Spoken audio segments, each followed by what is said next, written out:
Hello दोस्तों, नमस्ते, प्रणाम। मैं आशा सरगम। हेलो दोस्तों, नमस्कार, प्रणाम। मैं पुष्पा जी सरगम आप लोग के सामने हम लोग लेकर आए हैं देवी पचरा, क्योंकि नवरात्र चल रहा है। माता जी का आगमन हो गया है। माता जी 2 दिन यहाँ रहेंगी हम लोग के साथ, इसलिए हम लोग देवी पचरा गा रहे हैं। आप लोग सुनिए, जैसा भी लगेगा बताइएगा कमेंट बॉक्स में। नेहिया लागल बाटे चरण तुहार, मई हमार सुनया राज हमार। नेहिया लागल बाटे चरण तुहार, मई हमार सुनया राज हमार। करवा में बीड़ा सोहे हंस की सवारी, करना निवास पुस्तक धारी। करवा में बीड़ा सोहे हंस की सवारी, कमला निवास पुस्तक धारी। गरवा सोहत बाटे सोनवा के हार, मई हमार सुनया राज हमार।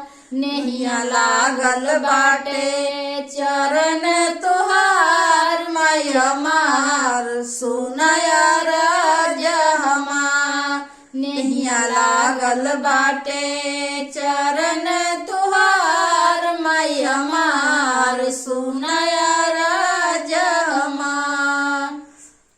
स्वर से सजादा माई हमारी सुगीतिया, खाली हाथ आईली माई दियवा न बातिया। स्वर से सजादा माई हमारी तुगीतिया, खाली हाथ आईली माई दियवा न बातिया। श्रद्धा सुमन लेके अली उपहार, मई हमार सुनया राज हमार। नेहिया लागल बाटे चरण तुहार, मई हमार सुनया राज हमार। नेहिया लागल बाटे चरण तुहार, मई हमार सुनया राज हमार। तोहरे कृपा से तुलसी सुर पवन ज्ञान हो, मूर्ख कालिदास के बनव। तोहरे कृपा से तुलसी सुर पवन ज्ञान हो, मूर्ख कालिदास के बनवलु महान हो।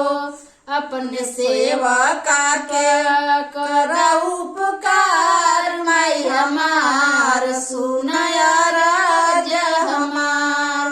नेहिया लागल बाटे चरण तुहार, मई हमार सुनया राज हमार। नेहिया लागल बाटे चरण तुहार, मई हमार सुनया राज।